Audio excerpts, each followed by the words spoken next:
ಶ್ರೀಗುರುಭ್ಯೋ ನಮಃ ಪರಮಗುರುಭ್ಯೋ ನಮಃ ಶ್ರೀಮದಾನಂದತೀರ್ಥಭಗವತ್ಪಾದಾಚಾರ್ಯಗುರುಭ್ಯೋ ನಮಃ ಹರಿ ಓಂ ಆಪಾದಮೌಲಿಪರ್ಯಂతం ಗುರುಣಾಮಾಕೃತಿಂ ಸ್ಮರೇತ್ ತೇನ ವಿಘ್ನಾಃ ಪ್ರಣಶ್ಯಂತಿ ಸಿದ್ಧ್ಯಂತಿ ಚ ಮನೋರಥಾಃ ನಾರಾಯಣಾಯ ಪರಿಪೂರ್ಣಗುಣಾರ್ಣವಾಯ ವಿಶ್ವೋದಯಸ್ಥಿತಿಲಯೋನ್ನಿಯತಿಪ್ರದಾಯ ಜ್ಞಾನಪ್ರದಾಯ ವಿಬುಧಾಸುರಸೌಖ್ಯದುಃಖಸತ್ಕಾರಣಾಯ ವಿತತಾಯ ನಮೋ ನಮಸ್ತೆ ಅಭ್ರಮಂ ಭಂಗರಹಿತಂ ಅಜಡಂ ವಿಮಲಂ ಸದಾ ಆನಂದತೀರ್ಥಮತುಲಂ ಭಜೆ ತಾಪತ್ರಯಾಪಹಂ ಸಶ್ಚಸ್ತ್ವಶೇಷತಾಂ ಗವಲ್ಗಣಾದಾಸ ತಥೈವ ಸೂತಾತ್ ಸಮಸ್ತಗಂಧರ್ವಪತಿಃ ಸ ತುಂಬುರುಃ ಯವುದ್ವಹೋ ನಾಮ ಮರುತ್ತದಂಶ ಯುಕ್ತೋ ವಶೀ ಸಂಜಯ ನಾಮಧೇಯಃ. ಗಂಧರ್ವರಿಗೆ ಒಡೆಯನಾದಂತಹ ತುಂಬುರು ಅಂತ ಗಂಧರ್ವರ ಒಡೆಯ. ಅವನೇ ಉದ್ವಹ ಅನ್ನುವ ಮರುದ್ದೇವತೆಯ ಆವೇಶ. ಹುಟ್ಟಿದ್ದು ತುಂಬುರು ಅನ್ನುವ ಗಂಧರ್ವನೇ ಉದ್ವಹ ಅನ್ನುವ ಆವೇಶದಿಂದ ಗಾವಲ್ಗಣ ಅಂತ ಅವನನ್ನು ಕರೀತಾರೆ. ಆ ಗಾವಲ್ಗಣ ಅನ್ನುವ ಸೂತನಿಂದ ಸಂಜಯನಾಗಿ ಹುಟ್ಟಿದ. ಗವಲ್ಗಣನ ಮಗನಾಗಿ, ಗವಲ್ಗಣನ ಮಗ ಗಾವಲ್ಗಣ ಅಂತ. ಸಂಜಯನನ್ನು ಅಲ್ಲಲ್ಲಿ ಮಹಾಭಾರತದಲ್ಲಿ ಗಾವಲ್ಗಣ ಅಂದ್ಯಾರೆ. ಗವಲ್ಗಣ ಅಂತ ಅವರ ಅಪ್ಪ. ಅವನಲ್ಲಿ ಒಬ್ಬ ಮರುತ್ ಆವೇಶದಿಂದ ತುಂಬುರು ಅನ್ನುವ ಗಂಧರ್ವ ಹುಟ್ಟಿದ. ಅವನೇ ಸಂಜಯ. ಮಹಾಭಾರತವನ್ನು ಧೃತರಾಷ್ಟ್ರನಿಗೆ ಕೂತಲ್ಲೇ ದಿವ್ಯದೃಷ್ಟಿಯನ್ನು ದೇವರು ಕೊಟ್ಟಿದ್ದ, ನೋಡಿ ಹೇಳಿದವನು. ವಿಚಿತ್ರವೀರ್ಯಸ್ಯ ಸ ಸೂತ ಪುತ್ರ. ಅವನು ವಿಚಿತ್ರವೀರ್ಯನ ಸೂತ, ರಥವನ್ನು ಓಡಿಸ್ತಾ ಇದ್ದ ಗವಲ್ಗಣ. ಅವರ ಮಗನಾಗಿ ಸಖಾಚ ತೇಷಾಂ ಅಭವತ್ ಪ್ರಿಯಶ್ಚ. ಅವನು ತುಂಬ ಪ್ರೀತ್ಯಾಸ್ಪದನೂ ಆಗಿದ್ದ, ಮಹಾಬುದ್ಧಿವಂತ ಇವನು ಸಂಜಯ. ಮಹಾಭಾರತವನ್ನು ಪೂರ್ಣ ಹೇಳಬೇಕಾದ್ರೆ ಬುದ್ಧಿವಂತ. ಆದರೆ ಈಗ ನೋಡಿದ್ದೆಲ್ಲ ಹೇಳಬೇಕು ಅಂದರೆ ಅದು ಕಷ್ಟವೇ. ಏನೇನೋ ವ್ಯತ್ಯಾಸ ಚೂರು ಮಾಡಿ ಹೇಳಿದ್ರು ಕಷ್ಟ. ಸರಿಯಾಗಿ ಹೇಳಿದವನು. ಹಾಗಾಗಿ ಇದಾದ ಮೇಲೆ ಶಕುನಿಯ ಉತ್ಪತ್ತಿಯನ್ನು ಹೇಳ್ತಾರೆ. ಗಾಂಧಾರ ರಾಜಸ್ಯ ಸುತಾಮುವಾಹ ಗಾಂಧಾರಿ ನಾಮ್ನೀಂ ಸುಬಲಸ್ಯ ರಾಜ ಜ್ಯೇಷ್ಠೋ ಜ್ಯೇಷ್ಠಾಂ ಶಕುನೇರ್ದ್ವಾಪರಸ್ಯ ನಾಸ್ತಿಕ್ಯ ರೂಪಸ್ಯ ಕುಕರ್ಮ ಹೇತೋಃ. ಗಾಂಧಾರ ದೇಶ ಅಂದರೆ ಈ ಕಂದಹಾರ್, ಆಫ್ಘಾನಿಸ್ತಾನ ಇದೆಯಲ್ಲ, ಅದು ಗಾಂಧಾರ ದೇಶ ಅಂತ. ಆ ಗಾಂಧಾರ ದೇಶದ ರಾಜನ ಮಗಳು, ಧೃತರಾಷ್ಟ್ರನ ಹೆಂಡತಿ ಗಾಂಧಾರಿ ಇದ್ದಾಳಲ್ಲ, ಅವಳು ಗಾಂಧಾರ ದೇಶದ ರಾಜನ ಮಗಳು. ಗಾಂಧಾರ ರಾಜಸ್ಯ ಸುತಾಮುವಾಹ. ಆ ಗಾಂಧಾರಿಯ ತಮ್ಮನೇ ಶಕುನಿ. ದ್ವಾಪರ ಯುಗಕ್ಕೆ ಅವನು ಅಭಿಮಾನಿಯೂ ಹೌದು. ಆ ಶಕುನಿ ಅನ್ನೋನು ನಾಸ್ತಿಕ್ಯದ ಅಭಿಮಾನಿ. ಅವನು ಸಂಶಯ, ಇದೋ ಅದೋ. ದ್ವಾಪರ ಅಂದರೆ ಇದೋ ಅದೋ, ಯಾವುದು ಪೂರ್ಣವಾದ ವಿಶ್ವಾಸ ಇಲ್ಲ. ಕೃತಯುಗದಲ್ಲಿ ಪೂರ್ಣ ವಿಶ್ವಾಸ, ಹರಿಸರ್ವೋತ್ತಮ ಅನ್ನುವ ಪೂರ್ಣ ವಿಶ್ವಾಸ ಇತ್ತು. ತ್ರೇತಾಯುಗದಲ್ಲೂ ಇತ್ತು. ದ್ವಾಪರ ಯುಗದಲ್ಲಿ ಸ್ವಲ್ಪ ಡೌಟ್ ಶುರು ಆಯಿತು. ಇದಮದೋವಾ, ಇದೋ ಅದೋ ಅಂತ. ಯಾಕೆ ಅಂದರೆ ಆ ದ್ವಾಪರ ಯುಗಕ್ಕೆ ಅಭಿಮಾನಿಯಾದವನೇ ಈ ಶಕುನಿ. ಶಕುನಿಯ ಸ್ವಭಾವವೇ ಅವನೊಬ್ಬ ದೈತ್ಯನೇ ಶಕುನಿ ಅಂತ. ಗಾಂಧಾರಿ ನಾಮ್ನೀಂ ಸುಬಲಸ್ಯ ರಾಜ ಜ್ಯೇಷ್ಠೋ ಜ್ಯೇಷ್ಠಾಂ ಶಕುನೇ ದ್ವಾಪರಸ್ಯ ನಾಸ್ತಿಕ್ಯ ರೂಪಸ್ಯ. ನಾಸ್ತಿಕ್ಯದ ಸ್ವರೂಪ ಅವನು. ದೇವರಿಲ್ಲ, ಧರ್ಮ ಇಲ್ಲ, ಕರ್ಮ ಇಲ್ಲ ಅನ್ನುವ ಒಂದು ಸ್ವರೂಪವೇ ಅವನು. ಗಾಂಧಾರ ರಾಜನ ಹೆಸರು ಸುಬಲ ಅಂತ. ಸುಬಲನ ಮಗಳು ಗಾಂಧಾರಿ, ಸುಬಲನ ಮಗ ಶಕುನಿ. ಅವನನ್ನು ಗಾಂಧಾರಿಯನ್ನು ಮದುವೆ ಆದ ಇವನು ಧೃತರಾಷ್ಟ್ರ. ನಂತರದಲ್ಲಿ ಶೂರಸ್ಯ ಪುತ್ರಿ ಗುಣಶೀಲ ರೂಪ ಅನ್ನೋದಕ್ಕೆ ಅವನು ಇಷ್ಟೆಲ್ಲ ಹೇಳಿಕೊಟ್ಟಿದ್ದು. ಕೃಷ್ಣನನ್ನು ದ್ವೇಷ ಮಾಡಲಿಕ್ಕೆ, ಪಾಂಡವರನ್ನು ದ್ವೇಷ ಮಾಡಲಿಕ್ಕೆ ಅವರೆಲ್ಲ ಧಾರ್ಮಿಕರು. ಶಕುನಿ ಎಲ್ಲ ಹೇಳಿಕೊಟ್ಟದ್ದು ಅವನೆಲ್ಲ ಸೋಲಿಸಿ ಮಾಡಿದ್ದಕ್ಕೆ ಅಲ್ಲ. ಇಷ್ಟೆಲ್ಲ ಮಹಾಭಾರತ ಯುದ್ಧ ಆದದ್ದು. ಅವನು ನಾಸ್ತಿಕ್ಯವಾದಕ್ಕೆ ಅಭಿಮಾನಿ. ಅವನು ಎಲ್ಲ ದುಷ್ಕೃತ್ಯ ನಾಸ್ತಿಕ್ಯದ ಪ್ರಸಾರಕ ಅಂತ. ಅವನು ಒಂಥರ ಈ ಪ್ರಚಾರಕ್ಕಂತಿರ್ತಾರಲ್ಲ, ಒಳ್ಳೆಯದನ್ನೆಲ್ಲ, ಹಾಗೆ ಇವನು ನಾಸ್ತಿಕ್ಯದ ಪ್ರಚಾರಕ. ಇವನು ಎಲ್ಲ ಕಡೆ ಪ್ರಸಾರ ಮಾಡುವ ದುಷ್ಕೃತ್ಯಗಳಿಗೆ ಮೂಲ ಕಾರಣ ಆಗಿದ್ದ. ಮೂಲ ರೂಪದಲ್ಲಿ ಅವನ ಹೆಸರು ದ್ವಾಪರ ಅಂತಾನೆ. ಅವನೇ ಶಕುನಿಯಾಗಿ ಹುಟ್ಟಿದ. ಶೂರಸ್ಯ ಪುತ್ರಿ ಗುಣಶೀಲ ರೂಪ ಯುಕ್ತಾ ದತ್ತ ಸಖ್ಯುರೇವ ಸ್ವಪಿತ್ರ. ಶೂರ ಅಂತ ಒಬ್ಬ ರಾಜ. ಅವನ ಮಗಳು ಪೃಥೆ ಅಂದರೆ ಕುಂತಿದೇವಿ, ಒಳ್ಳೆಯ ಗುಣವಂತಳು, ಶೀಲ ರೂಪ ಎಲ್ಲ ಚೆನ್ನಾಗಿತ್ತು. ಅವಳನ್ನು ತಂದೆಯಾದಂತಹ ಶೂರ ಏನು ಮಾಡಿದ? ಶೂರ ಯಾರು ಅಂದರೆ ವಸುದೇವನ ಅಪ್ಪನೇ. ಈ ಕುಂತಿ ಅಲ್ಲದೆ 5 ಜನ ಮಕ್ಕಳಿದ್ದರು, ಹೆಣ್ಣು ಮಕ್ಕಳು. ವಸುದೇವ ಒಂದು ಗಂಡು ಮಗು ಶೂರನಿಗೆ. ಅದಕ್ಕೆ ವಸುದೇವನಿಗೆ ಶೌರಿ ಅಂತಾನೂ ಕರೀತಾರೆ. ಕೃಷ್ಣನ್ನು ಶೌರಿ ಅಂತ ಕರೆಯೋದು ಯಾಕೆಂದರೆ ಶೂರನ ಮೊಮ್ಮಗ ಅಂತಾನೆ. ಬಾರೋ ಮುರಾರಿ ಬಾಲಕ ಶೌರಿ ಅಂತಾರಲ್ಲ, ಶೌರಿ ಅಂತ ಕೃಷ್ಣನನ್ನು ಕರೆಯೋದು ಯಾಕೆಂದರೆ ಶೂರಸೇನನ ಸಂಬಂಧ ಉಳ್ಳವನು ಅಂತ. ಶೂರಸೇನ ಅಂತ ರಾಜ. ಶೂರಸೇನನಿಗೆ ಪೃಥೆ ಅಂತ ಹೆಣ್ಣು ಮಗಳು, ಒಳ್ಳೆಯ ರೂಪವಂತಳು, ಗುಣವಂತಳು. ಅವನೇನು ಮಾಡಿದ? ಕುಂತಿ ಭೋಜ ಅಂತ ಒಬ್ಬ ರಾಜನ ಸ್ನೇಹ ಇತ್ತು ಈ ಶೂರನಿಗೆ. ನಿನಗೆ ಬೇಕಾದಷ್ಟು ಮಕ್ಕಳಿದೆ, ನನಗೊಂದು ಹೆಣ್ಣು ಮಗುವನ್ನು ಕೊಡು, ದತ್ತು ಕೊಡು. ಆಯಿತು ಅಂತ ಅವಳನ್ನು ದತ್ತು ಕೊಟ್ಟ ಕುಂತಿ ಭೋಜನಿಗೆ. ಅದಕ್ಕೆ ಅವಳು ಕುಂತಿ ಅಂತ ಆದ್ಲು. ಪೃಥಾ ಅಂತಾನೂ ಅವಳ ಹೆಸರು. ಪೃಥಾ ಅಂತ ಮೊದಲು ಹುಟ್ಟಿದ ಮನೆಯಲ್ಲೇ ಹೆಸರು. ಅದಕ್ಕೆ ಪಾರ್ಥ, ಪೃಥೆಯ ಮಗ ಪಾರ್ಥ. ಪಾರ್ಥರು ಅಂದರೆ ಎಲ್ಲರೂ ಹೌದು, ಪೃಥೆಯ ಮಕ್ಕಳೆಲ್ಲರೂ. ಭೀಮಸೇನೂ ಪಾರ್ಥನೇ, ಧರ್ಮರಾಜನೂ ಪಾರ್ಥನೇ. ಅರ್ಜುನನಲ್ಲಿ ಅದು ಹೆಚ್ಚು ಪ್ರಸಿದ್ಧವಾಗಿದೆ. ನಾಮ್ನಾ ಪೃಥಾ ಕುಂತಿ ಭೋಜಸ್ಯ ತೇನ ಕುಂತಿ ಭಾರ್ಯ ಪೂರ್ವದೇಹೇವಿ ಪಾಂಡೋಹೋ. ಇವಳು ಕುಂತಿ ಪಾಂಡುವಿನ ಹೆಂಡತೇನೆ ಮೂಲ ರೂಪದಲ್ಲೂ. ಪಾಂಡು ಅನ್ನುವ ಏನೊಬ್ಬ ಇದ್ನಲ್ಲ, ಪಾಂಡು ರಾಜ, ಅವನೊಬ್ಬ ಮರುದೇವತೆಗಳಲ್ಲಿ ಒಬ್ಬ. ಮೂಲ ರೂಪದಲ್ಲೂ ಪಾಂಡುರಾಜನ ಹೆಂಡತಿಯೇ ಕುಂತಿ. ಇವರೆಲ್ಲ ನಿಯತ ಪತಿಪತ್ನಿಯರು. ಕುಂತಿ ಇವರ ಮನೆಯಲ್ಲಿದ್ದಾಗ, ಕುಂತಿ ಭೋಜನ ಮನೆಯಲ್ಲಿ, ಆ ಕುಂತಿ ಭೋಜ ಯಾರು ಅಂದರೆ ಅವನೊಬ್ಬ ಇದಂತೆ ಮೂಲ ರೂಪದಲ್ಲಿ ಕೂರ್ಮ ಅಂತ ಅವನೊಬ್ಬ ಮರುದೇವತೆನೆ. ಕೂರ್ಮ ಅನ್ನುವ ಮರುದೇವತೆ ಅದು. ಕೂರ್ಮಶ್ಚ ನಾಮ್ನ ಮರುದೇವ ಕುಂತಿ ಭೋಜೋ ಅಥೈನಾಂ ವರ್ಧಯಾಮಾಸ ಸಮ್ಯಕ್. ಅಲ್ಲೇನಾಯಿತು? ದೂರ್ವಾಸರು ಬಂದ್ಯಾರು ಅವರ ಮನೆಗೆ, ಕುಂತಿ ಭೋಜನ ಮನೆಗೆ. ದುರ್ವಾಸರನ್ನು ನಮ್ಮ ಮನೆಯಲ್ಲೇ ಇರ್ರಿ ಅಂತ ಪ್ರಾರ್ಥನೆ ಮಾಡಿದ. ಆಯಿತು, ನಾನಿಲ್ಲೇ ಇರ್ತೇನೆ ಅಂತ ಚಾತುರ್ಮಾಸ್ಯ ಕೂಡ್ತೀನಿ ಅಂದರು. 4 ತಿಂಗಳು. 4 ತಿಂಗಳಾದ ಮೇಲೆ ತಮಾಹರಾಜ ಯದಿ ಕನ್ಯಕಾಯ ಕ್ಷಮಿಸ್ಯಸೆ ಶಕ್ತಿತಃ ಕರ್ಮಕರ್ತ್ರ್ಯಾಹ. ಕುಂತಿಗೆ ಹೇಳಿದರು ಅವ್ರ ಸೇವೆ ಮಾಡು ಅಂತ. ಏನೇನು ಬೇಕೋ ಅವ್ರಿಗೆಲ್ಲ ವ್ಯವಸ್ಥೆಯನ್ನು ಮಾಡಿಕೊಡೋಳು. ಸ್ವಾಮಿ, ನಮ್ಮ ಮಗಳು ಅವಳ ಶಕ್ತ್ಯಾನುಸಾರ ಸೇವೆಯನ್ನು ಮಾಡಿದ್ದಾಳೆ. ನಿಮಗೇನಾದರೂ ಅವಳ ಸೇವೆಯಲ್ಲಿ ನ್ಯೂನ ಅಥವಾ ಅತಿರೇಕ, ಕಡಿಮೆ ಅಥವಾ ಸ್ವಲ್ಪ ಜಾಸ್ತಿ ಮಾಡೋದು, ಹೇಳಿದ್ದಕ್ಕಿಂತ ಸ್ವಲ್ಪ ಜಾಸ್ತಿ ಮಾಡೋದು ಸಮಸ್ಯೆನೇ ಅದು. ಹಾಗಾಗಿ ಹೀಗೇನಾದರೂ ಮಾಡಿದರೆ ದಯಮಾಡಿ ಹೇಳ್ರಿ. ಅವಳು ಮಾಡಿದ್ದನ್ನು ನೀವು ಸಹಿಸೋದಾದರೆ, ಅವಳ ಕೆಲಸ ನಿಮಗೆ ಒಪ್ಪಿಗೆ ಆಗೋದಾದರೆ ನಮ್ಮನೇಲೇ ಇರಬಹುದು. ಇರ್ತೀವಿ, ಅದಕ್ಕೇನು ಅಂತಂದ್ರು ಅವರು. ಚಕಾರ ಕರ್ಮ ಸಾಪೃತ ಮುನೇ ಸುಕೋಪನಶ್ಯಹಿ. ದುರ್ವಾಸರ ಹತ್ರ ಕೆಲಸ ಮಾಡೋದು ತುಂಬ ಕಷ್ಟ. ಯಾಕೆಂದರೆ ಮಧ್ವಾಚಾರ್ಯರೇ ಅಂತಾರೆ, ಬರೀ ಕೋಪ ಅಲ್ಲ, ಸುಕೋಪ ಅಂತ, ಸಿಕ್ಕಾಪಟ್ಟೆ ಕೋಪ ಅಂತ. ತುಂಬ ಕೋಪಿಷ್ಟರ ಸೇವಾ ಮಾಡೋದು ತುಂಬ ಕಷ್ಟ. ಅದು 1 ದಿನ 2 ದಿನ ಇವರು ಗ್ಯಾರಂಟಿ ಹೋಗ್ತಾರೆ ಅಂತ ಗೊತ್ತಿದ್ರೆ ಮಾಡಿಬಿಡ್ಬೋದು, ಬಾಯಿ ಮುಚ್ಕೊಂಡು. 2 ದಿನ ಸುಮ್ಮನೆ ಇದ್ರು, ಹಣಾಗಿ ಹೋಗಲಿ, ಏನಾದರೂ ಆಗಲಿ ಅಂತ.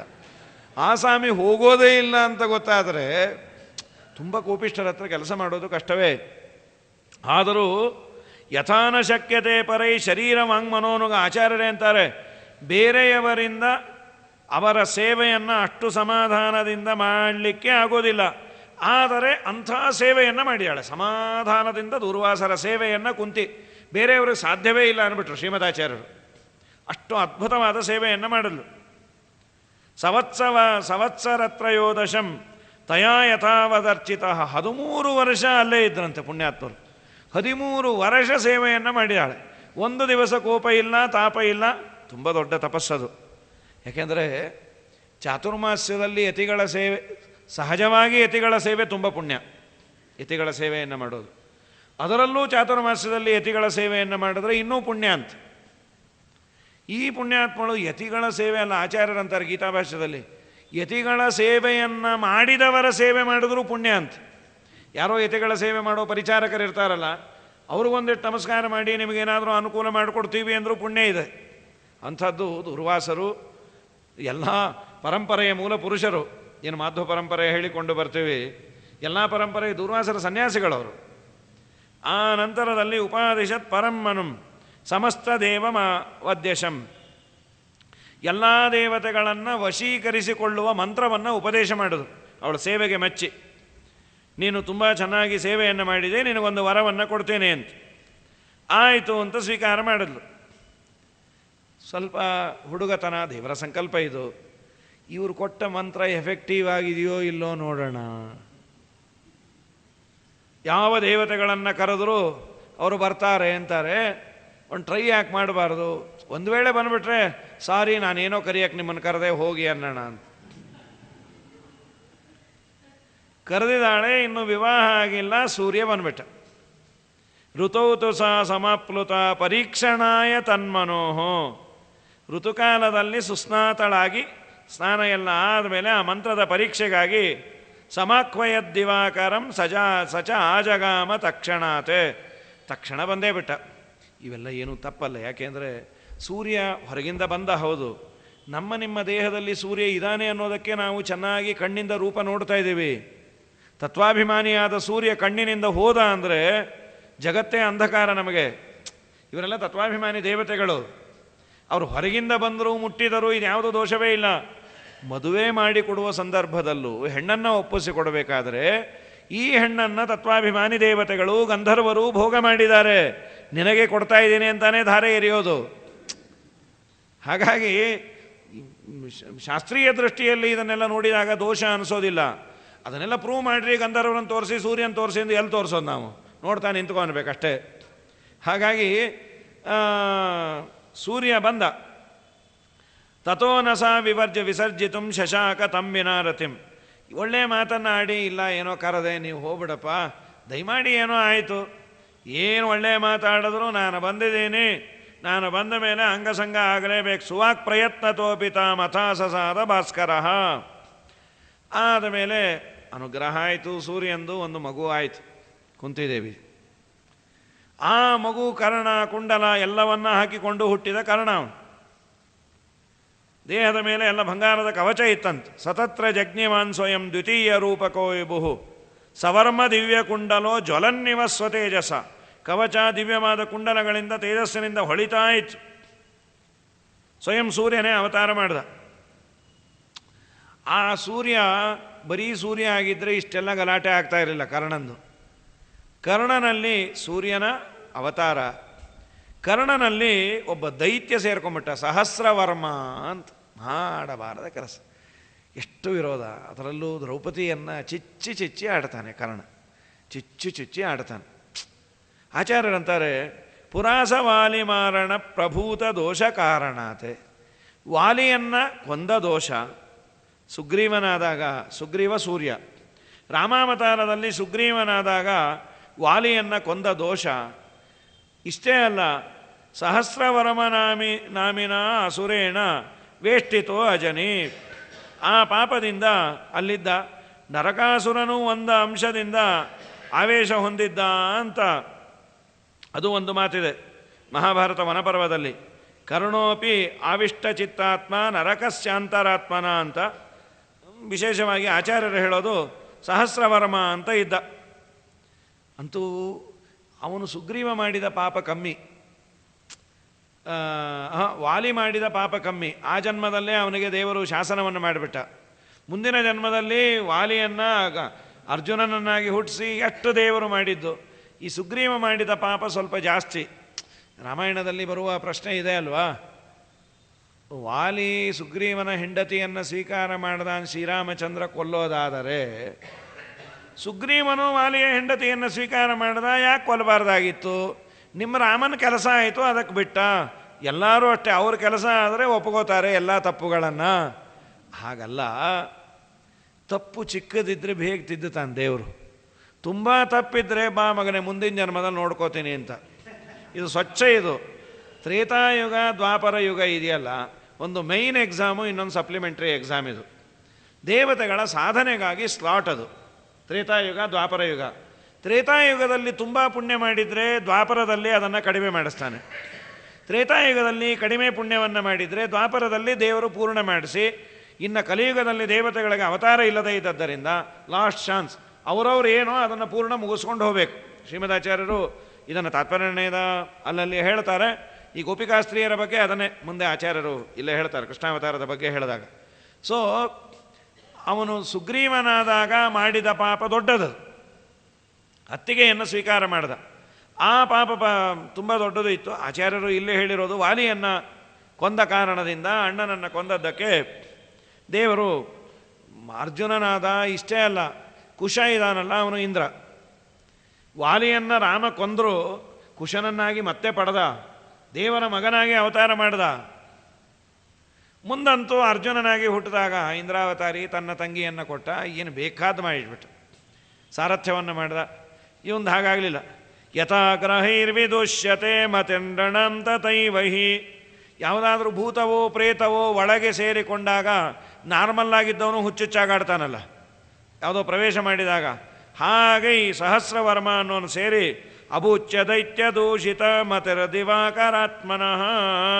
ಸೂರ್ಯ ಆದರೂ ಕರ್ಣನ ಬುದ್ಧಿ ದೈತ್ಯನ ಆವೇಶದಿಂದ ಕೆಟ್ಟೋಯ್ತು ಅನ್ನೋದಕ್ಕೆ ಪಾಂಡವರಂಥ ಮಹಾನುಭಾವರನ್ನು ದ್ವೇಷ ಮಾಡಿ ಆ ದುರ್ಯೋಧನನ ಪಕ್ಷವನ್ನು ಹಿಡಿದು ತಥಾಪಿ ರಾಮ ಸೇವನಾತ್ ಹರೇಶ್ಚ ಸನ್ನಿಧಾನಯುಕ್ ಸುದರ್ಶನೀಯ ಕರ್ಣತಃ ಸಕರ್ಣ ನಾಮಕೋ ಭವತೆ.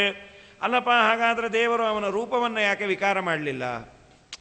ಪಾಪ ಮಾಡಿದ್ದ ಅಂದರೆ ಒಳ್ಳೆ ರೂಪ ಕರ್ಣಂದು, ಕರ್ಣ ಕುಂಡಲ ಇವುಗಳನ್ನೆಲ್ಲ ಇಟ್ಕೊಂಡು ಹೇಗೆ ಹುಟ್ಟದ ಅಂದರೆ ಸುಗ್ರೀವನಾದಾಗ ರಾಮಾವತಾರದಲ್ಲಿ ರಾಮನ ಸೇವೆ ಮಾಡಿದ್ದರಿಂದ ಹರಿಯ ಸನ್ನಿಧಾನ ಪಾತ್ರನಾದ.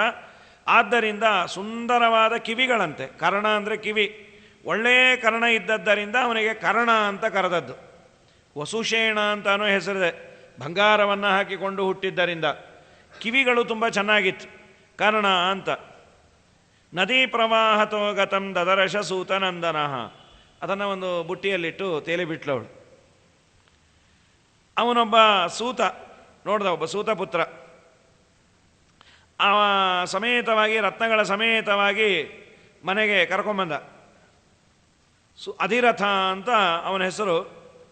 ಅವನು ಕರ್ಕೊಂಡು ಬಂದ ಮೇಲೆ ಅವನ ಹೆಂಡತಿ ರಾಧೆ ಆ ಮಗುವನ್ನು ಬೆಳೆಸಿ ಮಾಡಿ ಅವನಿಗೆಲ್ಲ ವೇದಾಧ್ಯಯನವನ್ನು ಮಾಡಿಸಿ ಮುಂದೆ ಕರ್ಣ ಅಂತಾನೆ.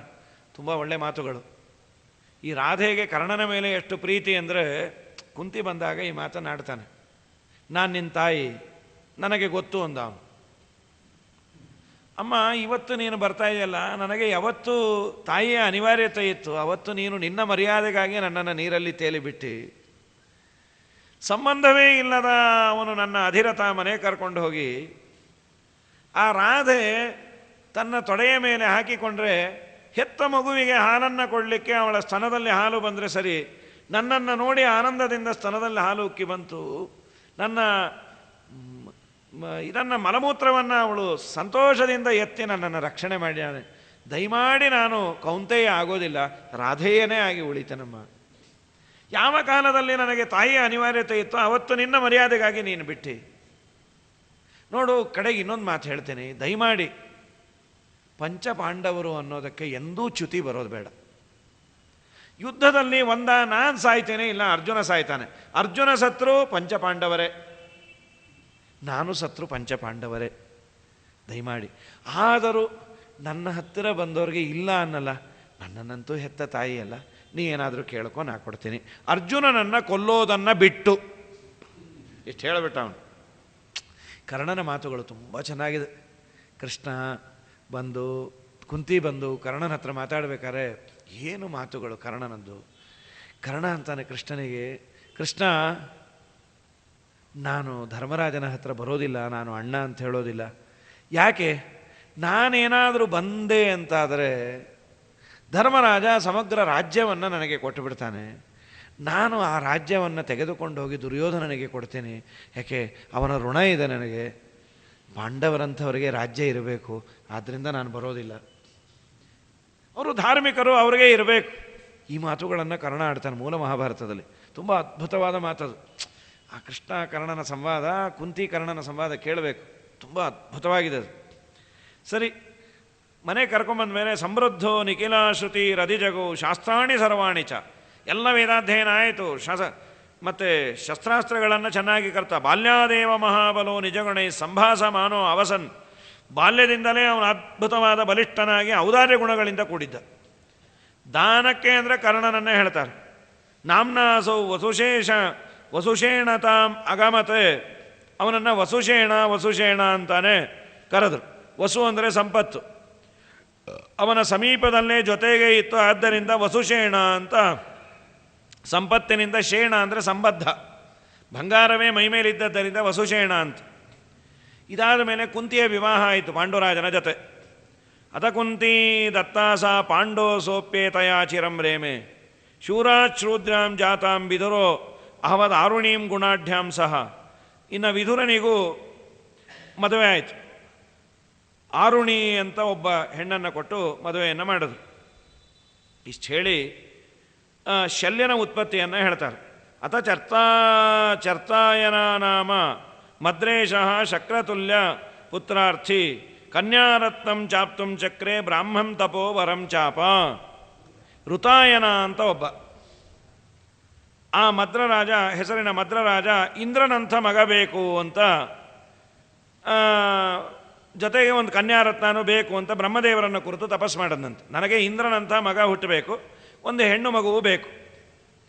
ಆಗ ಪ್ರಹ್ಲಾದ ವರಜೋಯ ಸಲ್ಲಾದ, ಪ್ರಹ್ಲಾದರಾಜರ ತಮ್ಮ ಸಲ್ಲಾದರು ಅಂತ, ಅವರೇ ಶಲ್ಯರಾಜನಾಗಿ ಹುಟ್ಟಿದ್ದು. ಅವನಲ್ಲೂ ವಾಯುದೇವರ ಆವೇಶ, ಶಲ್ಯನಲ್ಲೂ.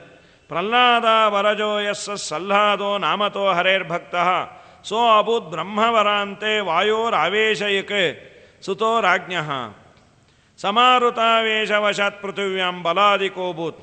ಶಲ್ಯನ ಬಲ ತುಂಬ ಜಾಸ್ತಿ, ಯಾಕೆಂದರೆ ಅಲ್ಲಿ ವಾಯುದೇವರ ಆವೇಶ ಇತ್ತು. ತುಂಬ ಅದ್ಭುತವಾದ ಸಾಮರ್ಥ್ಯ ಅವನಿಗೆ. ಶಲ್ಯಶ್ಚ ನಾಮ್ನ ಅಖಿಲ ಶತ್ರು ಶಲ್ಯ. ಶಲ್ಯ ಅಂದರೆ ಅವನು ಎಲ್ಲ ಶತ್ರುಗಳಿಗೂ ಬಾಣದಂತೆ. ಶಲ್ಯ ಅಂದರೆ ಹೊದ್ಗೋಮ ಶಲ್ಯ ಅಂತ ಅದಲ್ಲ, ಇಲ್ಲಿ ಎಲ್ಲ ಶತ್ರುಗಳಿಗೂ ಶಲ್ಯದಂತೆ, ಅವನೊಂದು ಅಸ್ತ್ರದಂತೆ ಅಂತ. ಬಹಳ ಭಯಪಡೋರು ಇವನಿಗೆ, ಶಲ್ಯನಿಗೆ.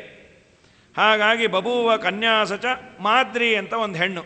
ಮಾದ್ರಿ ಪಾಂಡುರಾಜನ ಹೆಂಡತಿಯೂ ಆದಲು ಮುಂದೆ. ನಂತರದಲ್ಲಿ ಸಾಪಾಂಡು ಭಾರ್ಯ ವಚ ಪೂರ್ವಜನ್ಮನ್ಯಭೂತ್ ಪುನಶ್ಚ. ಅವಳು ಪಾಂಡುರಾಜನ ಹೆಂಡತಿನೇ ಅಂತ, ಅವಳ ಮೂಲ ರೂಪದಲ್ಲೂ. ಅವಳೀಗ ಶಲ್ಯಶ್ಚರಾಜ್ರಂ ಪಿತುದತ್ತ ಮಂಜೋ ಜುಗೋಪಧರ್ಮೇಣ. ಚೆನ್ನಾಗಿ ಅವನು ಶಲ್ಯ ಪಾಂಡುವಿಗೆ ಕೊಟ್ಟು ತನ್ನ ತಂಗಿಯನ್ನು ಮಾದ್ರಿಯನ್ನು ಮದುವೆ ಮಾಡಿದ. ರಾಜ್ಯವನ್ನು ಇವನು ಚೆನ್ನಾಗಿ ನೋಡ್ಕೋತಾ ಇದ್ದ. ಪಾಂಡು ರಾಜ್ಯವನ್ನು ಪರಿಪಾಲನೆ ಮಾಡಬೇಕಾದ್ರೆ ಅಥಂಗನ ರತ್ನಮವಾಪ್ಯ ತದ್ವಯಂ ಪಾಂಡುಸ್ತು ಭೋಗಾನ್ ಬುಭುಜೇಯತೇಷ್ಟತಃ ಅಪೀಪಲಧರ್ಮ ಸಮಶ್ರಯೋ ಮಹಿಂ ಜ್ಯೇಷ್ಠಾಪಚಾಯಿ ವಿದುರೋಕ್ತ ಮಾರ್ಗತಃ. ಅಣ್ಣ ಧೃತರಾಷ್ಟ್ರನಿಗೆ ಸಂಪತ್ತನ್ನೆಲ್ಲ ತಂದು ಕೊಡೋದು, ವಿದುರ ಅವನಿಗೆ ಗೈಡ್ಲೈನ್. ವಿದುರ ಆಗಿಂದ ಮಂತ್ರಿ ಅವನು, ಚೆನ್ನಾಗಿ ಇತ್ತು. ಭೀಷ್ಮಾಚಾರ್ಯರು ಆ ರಾಜ್ಯವನ್ನೆಲ್ಲ ಮೇಲ್ವಿಚಾರ ನೋಡ್ಕೊಂಬರು. ಭೀಷ್ಮೋ ಹಿ ರಾಷ್ಟ್ರೇ ಧೃತರಾಷ್ಟ್ರಮೇವ ಸಂಸ್ಥಾಪ್ಯ ಪಾಂಡುಂ ಯುವರಾಜಮೇವ. ಧೃತರಾಷ್ಟ್ರನೇ ರಾಜ, ಪಾಂಡುವನ್ನು ಯುವರಾಜ. ಚಕ್ರೇ ತಥಾಪ್ಯಂಧ ಇತಿ ಸ್ಮ ರಾಜ್ಯಂ ಚಕಾರನಾಸ ವಕರೋಚ್ಚ ಪಾಂಡು. ಧೃತರಾಷ್ಟ್ರ ಏನು ಮಾಡ್ದ, ತಾನು ಅಂಧ ಅಂತ ರಾಜ್ಯಭಾರ ಬಿಟ್ಬಿಟ್ಟ. ಪಾಂಡುಗೆ ಕೊಟ್ಬಿಡ್ರಿ, ಅವನೇ ರಾಜನಾಗಲಿ, ನಾನು ರಾಜ ಅಂತ ನಾಮಕಾವಸ್ಥೆ, ಯುವರಾಜನೇ ರಾಜನ ಕೆಲಸ ಮಾಡ್ತೀಯ, ನಾನು ಕಣ್ಣಿಲ್ಲ ಏನು ಮಾಡಲಿ ಅಂತ. ಸರಿ, ಭೀಷ್ಮಾಂಬಿಕೆಯೋಕ್ತಿ ಪರಸ್ಸದೈವ. ಪಾಂಡು ಸದಾ ಅವನು ಒಳ್ಳೆ ಪರಾಕ್ರಮಿ, ಆದರೂ ಭೀಷ್ಮಾಚಾರ್ಯರು ಧೃತರಾಷ್ಟ್ರ ಏನು ಹೇಳೋರೋ ವಿಧೇಯನಾಗಿ ಕೆಲಸ ಮಾಡೋನಂತೆ. ಚೆನ್ನಾಗಿ ರಾಜ್ಯವನ್ನು ಆಳ್ತಾ ಇದ್ದ. ಬೇಕಾದಷ್ಟು ಸಂಪತ್ತೆಲ್ಲ ಬಂತು. ಆದಮೇಲೆ ಸತ್ಯವತಿ, ಅಂಬಿಕಾ, ಅಂಬಾಲಿಕಾ ಇವರಿಗೆಲ್ಲ ಸದ್ಗತಿಯನ್ನು ವೇದವ್ಯಾಸ ದೇವರು ಕೊಡಿಸಿದ್ರು. ಅವರೆಲ್ಲರೂ ನೈಷಾವಿರೋಧೇ ಕುರು ಪಾಂಡವಾನಾಂ ತಿಷ್ಟೇದಿತಿ ವ್ಯಾಸ ಉದೀರ್ಣ. ವೇದವ್ಯಾಸ ದೇವರು ಸರ್ವಜ್ಞರು, ಗೊತ್ತು. ಮುಂದೆ ಇವರೆಲ್ಲ ಜಗಳ ಆಡಿ ಒದ್ದಾಡ್ತಾರೆ. ಈ ಅಜ್ಜಿರಿದು ಬಿಟ್ಟರೆ ಮಹಾ ಕಷ್ಟ. ಅಂಬಾಲಿಕಾ, ಅಂಬಿಕಾ, ಸತ್ಯವತಿ ಎಲ್ಲ ಇದ್ದರೆ ಈ ಹಿರಿಯ ತಲೆಗಳು ಈ ಜಗಳ ಅದು ಎಷ್ಟು ವಿಕೋಪಕ್ಕೆ ಹೋಗಿದ್ದು. ಭೀಷ್ಮಾಚಾರ ಹಣೆ ಬಾರ ನೋಡ್ಕೊಳ್ಳಿ ಅಂಥೇಳಿ ಈ 3 ಜನನ್ನ ನೀವು ಬಂದುಬಿಡ್ರಿ, ಸದ್ಗತಿ ಆಗತ್ತೆ ನಿಮಗೆ. ಇಲ್ಲ ಮೊಮ್ಮಕ್ಕಳು ಅದೇ ಹಚ್ಕೋಬೇಡ್ರಿ, ಭಾಳ ತ್ರಾಸಾಗತ್ತೆ ಮುಂದೆ ಅವೆಲ್ಲ ಅಂಥೇಳಿ ನೈಷಾವಿರೋಧೇ ಕುರು ಪಾಂಡವನ. ಮುಂದೆ ಕೌರವ ಪಾಂಡವರೊಳಗೆ ವಿರೋಧ, ಅದನ್ನೆಲ್ಲ ನೋಡಿ ತನ್ನ ತಾಯಿ ಒದ್ದಾಡೋದು ಯಾವುದು ಬೇಡ ಅಂಥೇಳಿ ತಮ್ಮ ಆಶ್ರಮಕ್ಕೆ ಕರ್ಕೊಂಡು ಹೊಟ್ಟೋದ್ರು. ಅಂಬಿಕಾ, ಅಂಬಾಲಿಕಾ ಅವರು ಹಿಂಬಾಲಿಸಿದ್ರು. ಅತ್ತೆ, ನಾವು ನಿಮ್ಮ ಹಿಂದೆ ಬಂದುಬಿಡ್ತೀವಿ, ಒಳ್ಳೆಯದಾಯ್ತು ಬನ್ನಿರಿ ಅಂತ. ಸುತೋಕ್ತ ಮಾರ್ಗೇಣ ವಿಚಿಂತ್ಯ ತಮ್ಮಹರಿಂ. ವೇದವ್ಯಾಸದೇವರು ದೇವರನ್ನು ಯಾವ ರೀತಿ ಧ್ಯಾನ ಮಾಡಬೇಕು ಎಲ್ಲ ಹೇಳಿದ್ರು. ಚೆನ್ನಾಗಿ ಧ್ಯಾನವನ್ನು ಮಾಡಿ ಪರಮಾತ್ಮನನ್ನು ಗುಣಪರಿಪೂರ್ಣ ಅಂತ ಚಿಂತನೆ ಮಾಡಿ ಅವರು ಸದ್ಗತಿಯನ್ನು ಹೊಂದಿಬಿಟ್ರು. ಅದರಲ್ಲಿ ಸತ್ಯವತಿಗೆ ವಿಷ್ಣು ತನ್ನ ಲೋಕವನ್ನೇ ಕೊಟ್ಟ, ಸೊಸೆಯರು ಮಾತ್ರ ಸ್ವರ್ಗಲೋಕಕ್ಕೆ ಹೋದರು. ಅವರವರ ಸಾಧನೆ ಎಷ್ಟೋ ಅಷ್ಟೇ ಅಂತಾರೆ. ಮಾತಾಚ ವಿದುರಸ್ಯಾಪ ಲೋಕಂ. ಆದರೆ ವಿದುರನ ತಾಯಿ ಇದ್ಲಲ್ಲ, ಅವಳಿಗೆ ಸತ್ಯಲೋಕ ಆಯ್ತಂತೆ. ಸತ್ಯವತಿಗೆ ವೈಕುಂಠ, ವಿದುರನ ತಾಯಿಗೆ ಸತ್ಯಲೋಕ, ಇವ್ರಿಗೆ ಸ್ವರ್ಗ. ಅದ್ಯಾಕ್ರೆ ಅಂದರು, ನಮ್ಮ ದೇವರಿಗೆ ಜಾತಿ ಅಲ್ಲ, ಅವರು ಮಾಡಿದ ಸಾಧನೆ ಮುಖ್ಯ. ವಿದುರನ ತಾಯಿ ಜಾತಿ ಶೂದ್ರಳಾದರೂ ಮಹಾಭಗವದ್ಭಕ್ತಳು, ದೇವರನ್ನು ಸರಿಯಾಗಿ ತಿಳಿದವಳು, ಅದಕ್ಕೆ ಸತ್ಯಲೋಕವನ್ನು. ಮಾತಾಚಸ ವಿದುರಸ್ಯಾಪಲೋಕಂ ವೈರಿಂಚ ಮನ್ಮೇವ ಗತಾಂಬಿಕಾಂ ಸತಿ ವ್ಯಾಸಪ್ರಸಾದ ಸುತಸದ್ಗುಣೈಶ್ಚ. ಎರಡು ಕಾರಣ. ಒಂದು, ಬ್ರಹ್ಮಲೋಕವನ್ನು ಪಡೀಲಿಕ್ಕೆ ಅವಳು ಯೋಗ್ಯಳು, ಮಗ ಯೋಗ್ಯ ವಿದುರ. ಮಕ್ಕಳು ಯೋಗ್ಯರಿದ್ದರೆ ತಂದೆ ತಾಯಿಗೆ ಸದ್ಗತಿನೂ ಇದೆ. ಹಾಗಾಗಿ ಈ ಎರಡೂ ಕಾರಣದಿಂದ ಅವಳಿಗೆ ಈ ಅಂಬಾಲಿಕಾಕಿನ್ನ ಒಳ್ಳೆಯ ಉತ್ತಮವಾದ ಗತಿ ಆಯಿತು. ಕಾಲಕ್ರಮದಿಂದ ಮುಕ್ತಳು ಆದಳು. ಈ ಅಂಬಿಕೆಯರು ಕ್ರಮವಾಗಿ ಆದರು. ಈ ಗಾಡಿಗಳಲ್ಲೇ ಇರತ್ತಲ್ಲ, ದಿಲ್ಲಿಗೆ ಬಂದು ಅಲ್ಲಿಂದ ಮುಂದೆ ಬದರಿ ಯಾತ್ರೆ ಹೋಗೋರು ಕೆಲವರು ಟ್ರೈನಲ್ಲಿ ಬರ್ತಾರೆ, ಕೆಲವರು ಏರೋಪ್ಲೇನಲ್ಲಿ ಬರ್ತಾರೆ. ಆಮೇಲೆ ಟ್ರೈನಲ್ಲಿ ಬರೋರು 2-3 ದಿವಸ ಹಿಂದೆ ಹೊರಟಿರ್ತಾರೆ ಅವರು, ಇವರು 2-3 ತಾಸು ಮುಂಚೆ ಹೊರಟಿರ್ತಾರೆ ಅಷ್ಟೇ. ಈ ಸೇರೋದಲ್ಲೇ ಡೆಲ್ಲಿ, ಅಲ್ಲಿಂದ ಮುಂದೆ ಎಲ್ಲರೂ ಒಂದೇ. ಆದರೂ ಫ್ಲೈಟಲ್ಲಿ ಹೋದವ್ರಿಗೆ ಒಂದು 3-4 ಸಲ ಕೇಳ್ತಾರೆ, ಪಾಪ ನಿಮಗೆ ಟ್ರೈನಲ್ಲಿ ತುಂಬ ಕಷ್ಟ ಆಗಿರ್ಬೇಕಲ್ವ, ಏನು ಮಾಡೋದು? ಇಲ್ಲ ರೀ, ತುಂಬ ಚೆನ್ನಾಗಿತ್ತು, ಏನೇ ಚೆನ್ನಾದರೂ 3 ದಿನ ಮುಂಚೆ ಬಿಟ್ಟೇ ಇರಬಿಡ್ರಿ ಅಂಥೇಳಿ ಅವರವರ ಸಾಧನೆಗೆ ತಕ್ಕ ಹಾಗೆ ಫಲ. ಇಲ್ಲೇನು ಯಾರೂ ಏನು ಆಡ್ಕೊಂಡಿಲ್ಲ ಯಾರನ್ನೂ. ಅಂತೂ ನಿಧಾನಕ್ಕೆ ಬಂದರು. ಅಂಬಾಲಿಕಾಪಿ ಕ್ರಮಯೋಗತೋಗಾತ್ ಪರಾಂ ಗತಿಂ ನೈವ ತಥಾಂಬಿಕಾಯಯೋ ಯಥಾಯಥ. ಅದರಲ್ಲಿ ಅಂಬಾಲಿಕೆ ಸಾಧನೆ ಮಾಡಿ ಉತ್ತಮವಾದ ವೈಕುಂಠ ಲೋಕವನ್ನು ಹೊಂದಿಲ್ಲಂತೆ, ಅಂಬಿಕೆ ಹಾಗೆ ವಿಷ್ಣು ಲೋಕವನ್ನು ಹೊಂದಿಲ್ಲ ಅಂತಾನೆ ಅಂತಾರೆ. ಯಾರ್ಯಾರು ಏನು ಸಾಧನೆ ಮಾಡ್ತಾರೋ ಅದಕ್ಕೆ ತಕ್ಕ ಹಾಗೆ ಆ ಅಂಶವನ್ನು ಆಚಾರ್ಯ ಹೇಳ್ತಾರೆ. ಏನಾಯಿತೋ, ಪಾಂಡುರಾಜ ಬಿಟ್ಟು ಪಾಂಡುಕೇಶ್ವರಕ್ಕೆ ಬಂದುಬಿಟ್ಟ. ಪಾಂಡುಕೇಶ್ವರ ಅಂತ ಬದರಿಗೆ ಹೋಗ್ತಾ, ಅದು ಲಾಸ್ಟ್. ಅದು ಅಂದರೆ ಪಾಂಡುಕೇಶ್ವರ ಆದಮೇಲೆ ಮುಂದೆ ಬದರಿನೇ. ಯಾವುದು ಜೋಶಿಮಠ ಆದಮೇಲೆ ಪಾಂಡುಕೇಶ್ವರ, ಅದಾದಮೇಲೆ ಹನುಮಾನ್ ಚಟ್ಟಿ ಅಂತ ಮುಂದೆ ಬದರಿನೇ. ಪಾಂಡುರಾಜ ಅಲ್ಲಿ ವಾಸ ಮಾಡಿದ್ದರಿಂದಲೇ ಅದು ಪಾಂಡುಕೇಶ್ವರ ಅಂತ. ಅಲ್ಲಿ ವಾಸ ಮಾಡ್ತಾ ಇದ್ದ ಬದರಿಯ ಆ ತಪೋಭೂಮಿಯಲ್ಲೇ. ಇಬ್ಬರು ಹೆಂಡತಿಯರು ಬಂದುಬಿಟ್ರು. ಗೃಹಾಶ್ರಮೇಣೈವ ವನೇ ನಿವಾಸಂ ಕುರ್ವನ್ ಸಭೋಗಾನ್ ಬುಭುಜೆ ತಪಶ್ಚ. ಗೃಹಸ್ಥಾಶ್ರಮದಿಂದಲೇ ಕಾಡಿನಲ್ಲಿ ವಾಸ ಮಾಡಿ ಸುಖವೂ ಇತ್ತು, ಮುನಿಶ್ರೇಷ್ಠರಿಂದ ಸಹಿತನಾಗಿ ಪರಮಾತ್ಮನನ್ನು ಪೂಜಾನೂ ಮಾಡಿದ ಭಕ್ತಿಯಿಂದ. ಒಮ್ಮೆ ಏನಾಯಿತು, 2 ಜಿಂಕೆಗಳು, ಪಾಪ ಒಬ್ಬ ಋಷಿಗಳು, ಕಿಂದಮ ಋಷಿಗಳು ಅಂತ, ಅವರಿಗೆ ಜಿಂಕೆ ವೇಷವನ್ನು ಹಾಕಿಕೊಂಡು ದಂಪತಿಗಳು ಏನೋ ವಿಹಾರವನ್ನು ಮಾಡ್ತಾಯಿದ್ರು. ಇವನು ಬಾಣ ಬಿಟ್ಬಿಟ್ಟ. ದೈವಾದೃಷ್ಟಿಂ ಗ್ರಾಮ್ಯಕರ್ಮಾನುಶಕ್ತಂ ವಿದ್ವಾಶಾಪಂ ಪ್ರಾಪ ತಸ್ಮಾ ಸ್ತ್ರೀಯಾಯುಂಗ್ ಮರಿಷ್ಯ ಶಿಷ್ಯೇತ ಬಭೂವಚಾರ್ತಃ. ಅವರು ಸ್ವೇಚ್ಛೆಯಿಂದ ದೈವೇಚ್ಛೆ ಅದು ಜಿಂಕೆ ರೂಪವನ್ನು ತಾಳಿ ಭೋಗ ಮಾಡ್ತಾಯಿದ್ದೆ, ಬಾಣ ಬಿಟ್ಟ. ಅವರಂದ್ರು, ಅಲ್ಲೋ ಪ್ರಾಣಿಗಳು ಸ್ತ್ರೀಯ ಜೊತೆ ಭೋಗ ಮಾಡಬೇಕಾದ್ರೆ ಬಾಣ ಬಿಡ್ತಾರ? ಪಾಪಿ, ಎಂಥ ಕೆಲಸ ಮಾಡಿದೆ ನೀನು, ಆದ್ದರಿಂದ ನೀನು ಸ್ತ್ರೀ ಜೊತೆ ಕೂಡಿದ್ರೆ ಸತ್ತೋಗು ಅಂತ ಶಾಪ ಕೊಟ್ಬಿಟ್ರು. ಏನು ಕರ್ಮೋ ಪಾಪ, ಮನೆಗೆ ಬಂದೆ ಎಲ್ಲ ಹೇಳ್ದ. ಸರಿ, ಪಾಂಡು ನಾನು ಸನ್ಯಾಸಿ ಆಗ್ಬಿಡ್ತೀನಿ ಅಂತಂದ. ಬೇಡಪ್ಪ, ಸನ್ಯಾಸಿ ಆಗೋದೇನು ಬೇಡ, ಹೀಗೆ ಇರು ಅಂಥೇಳಿ ಗೃಹಸ್ಥ ಧರ್ಮದಲ್ಲೇ ಇರು ಅಂತಂದರು. ಆದಮೇಲೆ ನರನಾರಾಯಣಾಶ್ರಮ ಅಲ್ಲಿಗೆ ಹೋಗಿ ಒಟ್ಟು ಬದರಿಯಲ್ಲೇ ಆ ಪಾಂಡುಕೇಶ್ವರದಲ್ಲೇ ವಾಸವಾಗಿದ್ದ. ತಪೋನಿತಾಂತಂ ಸಚಕಾರ ತಾಭ್ಯಾಂ ಸಮನ್ವಿತ ಕೃಷ್ಣ ಪದಾಂಬುಜಾಶ್ರಯ. ದೇವರನ್ನು ಆರಾಧನೆ ಮಾಡ್ತಾ ಇದ್ದ. ಮುಂದೆ ಪಾಂಡುರಾಜನ ಮಕ್ಕಳ ಜನನವನ್ನು ಹೇಳ್ತಾರೆ. ಈ ಸಮಯದಲ್ಲೇ ಕೃಷ್ಣಾವತಾರಕ್ಕಾಗಿ ಪ್ರಾರ್ಥನೆ ಮಾಡಿದ್ರು. ಸೈಮಲ್ಟೇನಿಯಸ್ ಆಗಿ ಆಚಾರ ತರ್ತಾರೆ ಕೃಷ್ಣಾವತಾರಕ್ಕೆ ಪ್ರಾರ್ಥನೆ, ಆಮೇಲೆ ಅವರವ್ರು ಯಾರ್ಯಾರು ಅವತಾರ ಆಯಿತು ಅಂತ. ಭೂಮ್ಯ ಪಾಪಾತ್ಮದೈತ್ಯೈ ಭುವಿ ಕೃತ ನಿಲಯೈ ಆಕ್ರಮಂ ಚಾಸಹಂತ್ಯ.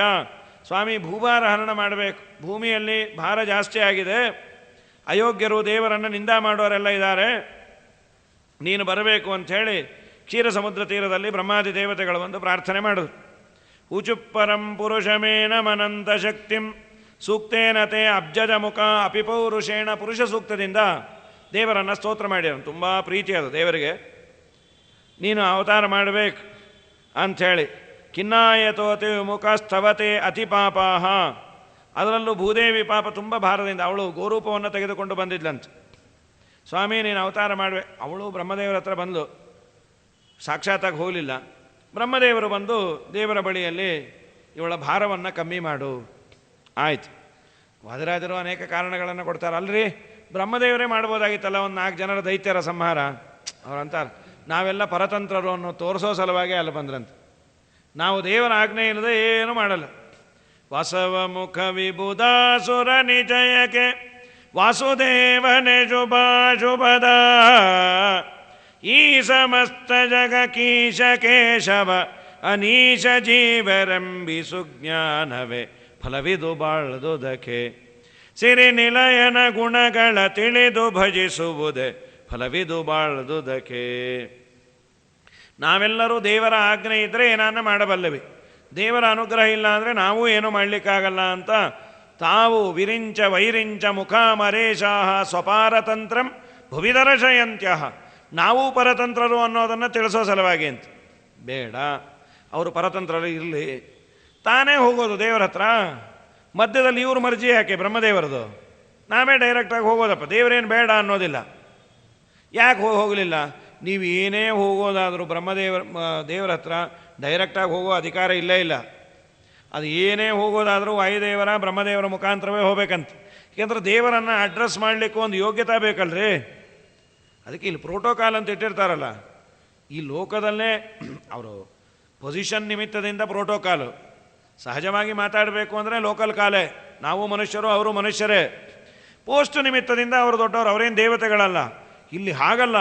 ಸರ್ವೋತ್ತಮನಾದ ದೇವರ ಎದುರಿಗೆ ಮಾತನ್ನು ಆಡಬೇಕಾದರೆ, ದೇವರ ಹತ್ರ ಶಬ್ದ ಪ್ರಯೋಗ ಮಾಡಬೇಕಾದ್ರೆ ಅವ್ರಿಗೂ ಅಧ್ಯಯನ ಬೇಕು, ತಪಸ್ಸು ಬೇಕು. ಹೇಗೆ ಮಾತಾಡಬೇಕು, ಏನು ಕೇಳಬೇಕು ಅನ್ನೋದು. ಈಗ ನಮಗೆ ದೊಡ್ಡ ಪೊಸಿಷನ್ ಇದ್ದವ್ರನ್ನ ಮಾತಾಡ್ಬೇಕಾದ್ರೆ ಕಷ್ಟ. ಇದ್ದಕ್ಕಿದ್ದಾಗೆ ಮೋದಿ ಬಂದರೆ ಏನು ಕೇಳ್ತೇವೆ? ಏನು ಕೇಳಬೇಕು ಗೊತ್ತಾಗೋದಿಲ್ಲ. ನಿಮ್ಗೇನು ಬೇಕೋ ಬೇಕು ಕೇಳ್ಕೊಳ್ರಿ. ಸ್ವಾಮಿ ರಾಯರ ಆರಾಧನೆ ಇದೆ, ನೀವು ಬರಬೇಕು, ನೀವು ಬಂದಾಗ ನಿಮಗೆ ಎಲೆ ಪಕ್ಕ ನಮಗೊಂದು ಎಲೆ ಹಾಕಿಸ್ಕೊಟ್ಬಿಡ್ರಿ ಅಂತ ಕೇಳಿದ್ರೆ ಭಾಳ ಗಡಿಬಿಡಿಲಿ ದೊಡ್ಡವರನ್ನು. ದೇವರನ್ನ ಏನು ಕೇಳಬೇಕು, ಏನು ಮಾಡಬೇಕು. ಉನ್ನತ ಪ್ರಾರ್ಥಿತ ಶೇಷ ಸಂಸಾಧಕಂ ಸನ್ನತಾ ಲೌಕಿಕಾನಂದದ ಶ್ರೀಪದಂ ಭಿನ್ನ ಕರ್ಮಾಶಯ ಪ್ರಾಣಿ ಸಂಪ್ರೇರಕಂ ತನ್ನ ಕಿನ್ನೇತಿ ವಿದ್ವತ್ಸು ಮೀಮಾಂಸಿತಂ ಪ್ರೀಣಯಾಮೋ ವಾಸುದೇವಂ ದೇವತಾ ಮಂಡಲಾಖಂಡಮಂಡನಂ ಪ್ರೀಣಯಾಮೋ ವಾಸುದೇವಂ. ಉನ್ನತ ಪ್ರಾರ್ಥಿತ ಅಶೇಷ ಸಂಸಾಧಕಂ, ಹಿರಿಯ ಮಂದಿ ಅನ್ನೋದಕ್ಕೆ ನಾವೆಲ್ಲ ಕರ್ಮಗಳನ್ನು ವಾಯುದೇವರಿಗೆ ಅರ್ಪಣೆ ಮಾಡೋದು. ತಸ್ಮಿನ್ನಪೋ ಮಾತರಿಶ್ವಾ ದಧಾತಿ. ನಮ್ಮ ಕರ್ಮಗಳನ್ನೆಲ್ಲ ವಾಯುದೇವರು ದೇವರಿಗೆ ಅರ್ಪಣೆ ಮಾಡ್ತಾರೆ. ಆಗ ಬ್ರಹ್ಮಾದಿ ದೇವತೆಗಳು ಪ್ರಾರ್ಥನೆಯನ್ನು ಮಾಡಿದರು. ದುಸ್ಸಂಗತಿರ್ಭವತಿ ಭಾರವ ದೇವದೇವ ನಿತ್ಯಂ ಸತಾಮಪಿ ನ ಶೃಣುವಾಕ್ಯಮೀಶ ಪೂರ್ವಂ ಹತಾದಿತಿಸುತ ಭವತಾರಣೇಶು ಹಸ್ಮತ್ಪ್ರಯಾರ್ಥಮಧುನಾ ಭುವಿತೆ ಬಿಜಾತಾಃ. ಸ್ವಾಮಿ, ನೀನು ಹಿಂದೆ ಸಂಹಾರ ಮಾಡಿದ ಅಸುರರೇ ಈಗ ಮತ್ತೆ ಹುಟ್ಟಿ ಬಂದ್ಯಾರೆ. ದುಷ್ಟರ ಸಂಘ ಸಜ್ಜನರಿಗೆ ಸದಾ ಭಾರ. ನೀನು ಅವತಾರ ಮಾಡಿ ಅವರನ್ನೆಲ್ಲ ಸಂಹಾರ ಮಾಡಬೇಕು. ಆಸೀತ್ ಪುರಾದಿತಿಸುರೈ, ಅದ್ಭುತವಾದ ಯುದ್ಧ. ಅಕ್ಷೌಹಿಣಿ ಶತಮಹೌಗ ಮಹೌಗಮೇವ. ಅದು ಮಹೌಗ ಅಂತ, ಆ ಮಹೌಗದ ಬಗ್ಗೆ ಒಂದು ಕ್ಯಾಲ್ಕುಲೇಷನನ್ನು ಹೇಳ್ತಾರೆ. 1,00,000 ಕೋಟಿ ಅದೊಂದು ಸಂಖ್ಯೆ. ಅದು ಮಹೌಗ ಅಂದರೆ 1,00,000 ಕೋಟಿ ಇದ್ದರೆ ಒಂದು ಶಂಕು ಅಂತದು. 1,00,000 ಶಂಕು ಇದ್ದರೆ ಒಂದು ಮಹಾಶಂಕು. 1,00,000 ಮಹಾಶಂಕು ಇದ್ದರೆ ಅದು ಒಂದು ವೃಂದ ಅಂತ. ಅದೊಂದು ಸಂಖ್ಯಾ ವಿಶೇಷ ಸಂಸ್ಕೃತದಲ್ಲಿ. 1,00,000 ವೃಂದ ಇದ್ದರೆ ಒಂದು ಮಹಾವೃಂದ. 1,00,000 ಮಹಾವೃಂದ ಇದ್ದರೆ ಒಂದು ಪದ್ಮ. 1,00,000 ಪದ್ಮ ಇದ್ದರೆ ಒಂದು ಮಹಾಪದ್ಮ. 1,00,000 ಮಹಾಪದ್ಮ ಇದ್ದರೆ ಒಂದು ಕರ್ವ. 1,00,000 ಕರ್ವ ಇದ್ದರೆ ಒಂದು ಮಹಾಕರ್ವ. 1,00,000 ಮಹಾಕರ್ವ ಅಂದರೆ ಒಂದು ಧೂಳಿ. 1,00,000 ಧೂಳಿ ಇದ್ದರೆ ಒಂದು ಮಹಾಧೂಳಿ. 1,00,000 ಮಹಾಧೂಳಿ ಅಂದರೆ ಒಂದು ಸಮುದ್ರ. 1,00,000 ಸಮುದ್ರ ಅಂದರೆ ಒಂದು ಓಘ. 1,00,000 ಓಘ ಈಕ್ವಲ್ಸ್ ಒಂದು ಮಹೌಘ ಅಂತ. ಗೋವಿಂದ, ಇದನ್ನು ಯಾವ ಕಂಪ್ಯೂಟ್ರು ಯಾವ ಇದು ಊಹೆ ಮಾಡಲಿಕ್ಕಾಗಲ್ಲ. ರಾಮಾಯಣದ ಯುದ್ಧಕಾಂಡದಲ್ಲಿ ಇದರ ಬಗ್ಗೆ ಹೇಳಿದ್ದಾರೆ. ಅಂತೂ ಇಷ್ಟೆಲ್ಲ ಅಸುರರನ್ನು ನೀನು ಸಂಹಾರ ಮಾಡಿದ್ದಿ, ಮತ್ತೆ ಅವರೆಲ್ಲ ಹುಟ್ಟಿಯಾರ ಸ್ವಾಮಿ. ನೀನು ದಯಮಾಡಿ ಅವರನ್ನು ಸಂಹಾರ ಮಾಡಿ ಭೂಭಾರವನ್ನು ಕಮ್ಮಿ ಮಾಡಬೇಕು ಅಂದಾಗ ಅನೇಕ ಜನ ಅಸುರರೆಲ್ಲ ಹುಟ್ಟಿಯಾರೆ. ಅದರಂತೆ ದೇವತೆಗಳೆಲ್ಲರೂ ಅವತಾರವನ್ನು ಮಾಡ್ಯಾರ. ಯಾರ್ಯಾರ್ಯಾರ ತಸ್ಮಿನ್ ಹತೆ ದಾನವ ಲೋಚ ಲೋಕಪಾಲೆ ದಿತೇಸುತ ದುದ್ರುವುರ್ ಇಂದ್ರಭೀಷಿತಾ ತಾನ್ವಿಪ್ರಚಿತ್ತಿರಿ ವಿನಿವಾರ್ಯ ಧನ್ವಿ ಸಸಾರ ಶಕ್ರ ಪ್ರಮುಖಾನ್ ಸುರೋತ್ತಮಾನ್. ಮಧ್ಯೆ ಯುದ್ಧ ಆಯಿತು. ಯಮ, ಚಂದ್ರ, ಸೂರ್ಯ ಈ ಎಲ್ಲ ದೇವತೆಗಳು ದೈತ್ಯರನ್ನು ಹೊಡೆದ್ರು. ಆ ದೈತ್ಯರೆಲ್ಲ ಓಡೋಬೇಕಾದ್ರೆ ವಿಪ್ರಚಿತ್ತಿ ಅನ್ನೋನು ಓಡೋಬೇಡ್ರಿ, ನಿಲ್ರಿ, ಮತ್ತು ಯುದ್ಧವನ್ನು ಮಾಡೋಣ ಅಂತ ಹೀಗೆಲ್ಲ ಆಗಿದೆ ಸ್ವಾಮಿ. ವರಾದಜೇನ ವಿಧಾತುರೇವ ಸುರೋತ್ತಮಾಂಸ್ತೇನ ಶರೈರ್ನಿಪಾತಿತಾನ್ ನಿರೀಕ್ಷ ಶಕ್ರಂಚ ವಿಮೋಹಿತಂ ಧೃತಂ ನ್ಯವಾರಯತ್ತಂ ಪವನಶರೋಗೈ. ಈ ವಿಪ್ರಚಿತ್ತಿ ಬ್ರಹ್ಮನ ವರ ಅಂತವನು, ಯಾರಿಂದಾನು ಸೋಲಬಾರ್ದು ಅಂತ. ಆದ್ದರಿಂದ ಏನಾಯಿತು, ಇಂದ್ರದೇವರಿಗೆ ಬಾಣ ಬಿಟ್ಟ ಮೂರ್ಛೆ ಹೊಟ್ಟೋದ್ರು. ಅದನ್ನು ಕಂಡ ಮುಖ್ಯ ಪ್ರಾಣದೇವರು ವಿಪ್ರಚಿತ್ರೆಯನ್ನು ತಡೆದು ಅವನ ಅಸ್ತ್ರಗಳನ್ನೆಲ್ಲ ದೂರ ಮಾಡಿ ಮತ್ತೆ ಈ ಇಂದ್ರದೇವರನ್ನು ಉಳಿಸ್ಯಾರೆ. ಅವನನ್ನು ಬೀಳಿಸಿದ್ರು. ಅವನೇ ಈಗ ಕಾಲನೇಮಿಯಾಗಿ ಹುಟ್ಟ್ಯಾನೆ. ಮತ್ತು ಇಷ್ಟೇ ಅಲ್ಲ, ಬಳಿಕ ವಿಪ್ರಚಿತ್ತಿಯ ನಂತರ ಕಾಲನೇಮಿ ಅವನು ಬಂದ. ಅವನೇ ಕಂಸನಾಗಿ ಹುಟ್ಟಿದ್ದು. ಅವನು ಬಂದ್ಯಾನೆ. ಅವನಿಗೆ ನಿನ್ನ ಆಜ್ಞೆಯಿಂದ ಮತ್ತು ಬ್ರಹ್ಮ ಅವನಿಗೂ ಸರ್ವ ಅಜೇಯತ್ವವನ್ನು ಕೊಟ್ಟ್ಯಾನೆ. ಅವನು 1000 ತಲೆ 2000 ತೋಳಂತೆ ಇವನಿಗೆ ಕಾಲನೇಮಿಗೆ. ತಮಾಪತಂತಂ ಪ್ರಸಮೀಕ್ಷ ಮಾರುತಸ್ತ್ವದಗ್ನಯ ದತ್ತವರಸ್ತ್ವಯೈವ ಹಂತವ್ಯ ಇತ್ಯಸ್ಮರದಾಶು ಹಿತ್ವಂ ತದಾ ವಿರಾಸೀತ್ ತ್ವಮನಂತ ಪೌರುಷಃ. ಮುಖ್ಯ ಪ್ರಾಣದೇವರು ನಿನ್ನ ಆಜ್ಞೆಯಿಂದ ಅವನನ್ನು ಕೊಲ್ಲಬೇಕು ಅಂತ ಹೋದರು.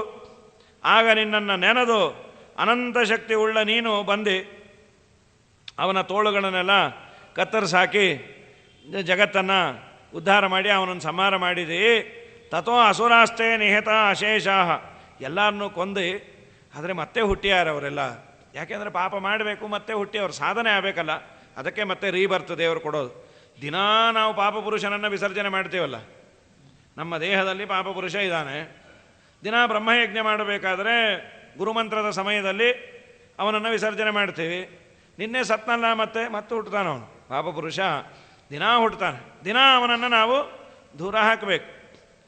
ಇವರೆಲ್ಲರೂ ಮತ್ತೆ ಸಾಧನೆ ಮಾಡಿಕೊಳ್ಳಿ ಅಂತ ರಾಜ್ಞಾಂ ಮಹಾವಂಶ ಸುಜನ್ಮನಾಂತು ತೇಷಾಮಭೂತ್ ಧರ್ಮಮತಿರ್ವಿಪಾಪಾಹ ಶಿಕ್ಷಾಮವಾಪ್ಯ ದ್ವಿಜಪುಂಗವಾನಾಂ ತ್ವದ್ಭಕ್ತಿರಪ್ಪೇಷು ಹಿ ಕಾಚನ ಸ್ಯಾತ್.